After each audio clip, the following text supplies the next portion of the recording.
നമസ്കാരം. നിത്യജ്യോതിഷത്തിലേക്ക് എല്ലാ മാന്യ പ്രേക്ഷകർക്കും സ്വാഗതം. ഇന്ന് 2024 ആണ്ട് ഡിസംബർ മാസം 16 തീയതി,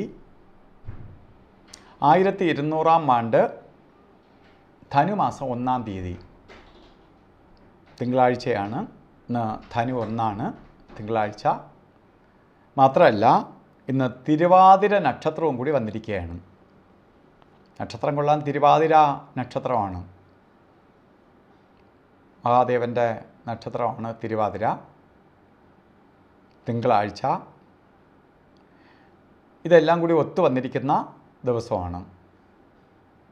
അപ്പോൾ ഇന്ന് ശുഭകാര്യങ്ങൾക്കെല്ലാം അനുകൂലപ്രദമായ ഒരു ദിവസമാണ്. 1 തീയതിയും കൂടിയാണ്. മലയാള മാസം 1 തീയതിയും കൂടിയാണ്. അപ്പോൾ തിരുവാതിര നക്ഷത്രം ബർത്ത്ഡേ വന്നിട്ടുള്ളവർക്ക് നമുക്കൊരു വർഷത്തെ ഫലത്തെ ചിന്തിക്കുമ്പോൾ, ഇപ്പം തിരുവാതിരക്കാർക്ക് അത്ര നല്ല സമയം നടന്നുകൊണ്ടിരിക്കുന്ന സമയമല്ല. വ്യാഴം 12 സഞ്ചരിച്ചുകൊണ്ട് നിൽക്കുന്ന കാലഘട്ടമാണ്. എങ്കിൽ പോലും നമ്മളൊരു വാർഷിക ഫലത്തെയാണ് ബർത്ത്ഡേ കൊണ്ട് ചിന്തിക്കുന്നത്. ബർത്ത്ഡേക്ക് നമ്മൾ ഏറ്റവും കൂടുതൽ പ്രാധാന്യം കൊടുക്കുന്നതിൻ്റെ കാരണവും ഒരു വർഷത്തെ ഫലത്തെ അറിയാൻ വേണ്ടിയിട്ടായതുകൊണ്ടാണ്. വാർഷിക ഫലത്തെ ചിന്തിക്കുമ്പോൾ നിങ്ങൾക്ക് കുറേ സന്തോഷപ്രദമായ അവസ്ഥ ഉണ്ടാവും. കുറേ കാര്യങ്ങൾക്ക് ശമനം വരും. കുറേ തടസ്സങ്ങൾ മാറിക്കിട്ടും. പ്രത്യേകിച്ച് വാഹനം വാങ്ങാനോ അല്ലെങ്കിൽ വാഹനം വിൽക്കാനോ ഒക്കെ ശ്രമിക്കുന്നവർക്ക് ഏറ്റവും നല്ലൊരു കാലയളവാണ് ഈ ഒരു വർഷം.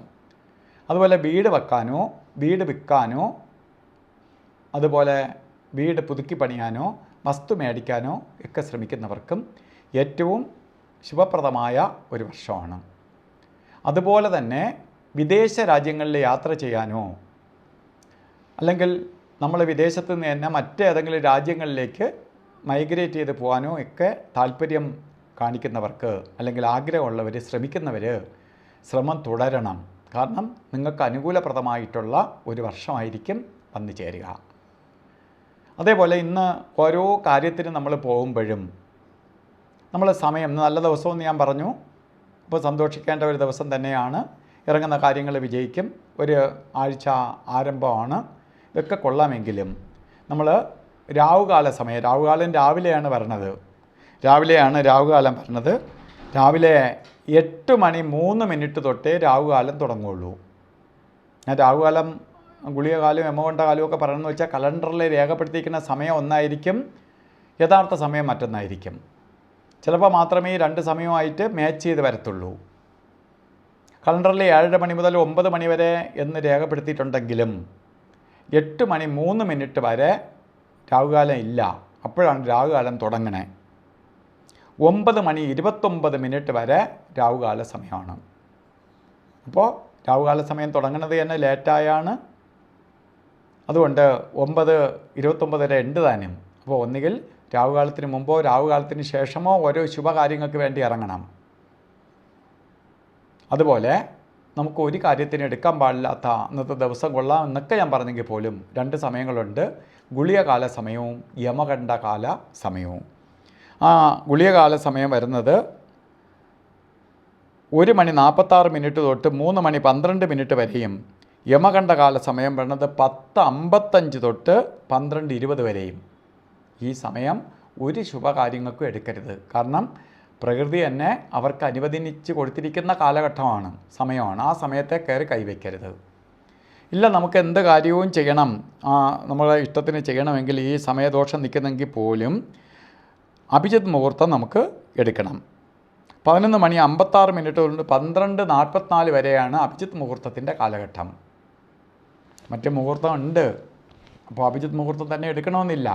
ബൈ ചാൻസ് നമുക്ക് ആ മുഹൂർത്തം തെറ്റിപ്പോയാലും അഭിജിത്ത് മുഹൂർത്തത്തെ ആശ്രയിക്കാം. ഇന്നത്തെ ദിവസം ഓരോ കാര്യത്തിന് ഇറങ്ങുമ്പോഴും നമ്മൾ വളരെ ശ്രദ്ധാലുവായിട്ട് പോകണം. അതിനൊപ്പം തന്നെ വസ്ത്രധാരണവും കൂടി ശ്രദ്ധിച്ചോളണം.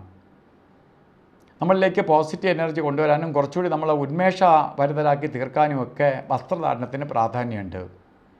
അപ്പോൾ വെളുത്ത വസ്ത്രം അല്ലെങ്കിൽ പേളിൻ്റെ കളറിലുള്ള, അതായത് ഇളം വെളുപ്പിലുള്ള വസ്ത്രം ഒക്കെ നമുക്ക് ധരിക്കുന്നത് നന്നായിരിക്കും. ഫുൾ വെള്ളയായിട്ട് പോകണമെന്നല്ല ഞാൻ പറഞ്ഞു വന്നത്. എൻ്റെ പാൻറ്റോ ഷർട്ടോ ഏതെങ്കിലും ഒന്ന് വെള്ളയായിട്ട് ഉണ്ടാവുന്നത് നന്നായിരിക്കും. അല്ലെങ്കിൽ ഒരു വെളുത്ത തുണി കർച്ചീപ്പായിട്ടെങ്കിലും കയ്യിൽ കരുതുന്നത് ഭാഗ്യദായകമായി തീരും. അപ്പോൾ ഇന്നത്തെ ദിവസവും നിങ്ങൾക്ക് ഭാഗ്യത്തെ തരുന്ന ദിവസമാണ്. നിങ്ങൾക്ക് ലഭിക്കേണ്ട ഭാഗ്യം പൂർണ്ണമായി ലഭിക്കട്ടെ എന്ന് പ്രാർത്ഥിച്ചുകൊണ്ട് നിർത്തുന്നു. നന്ദി, നമസ്കാരം.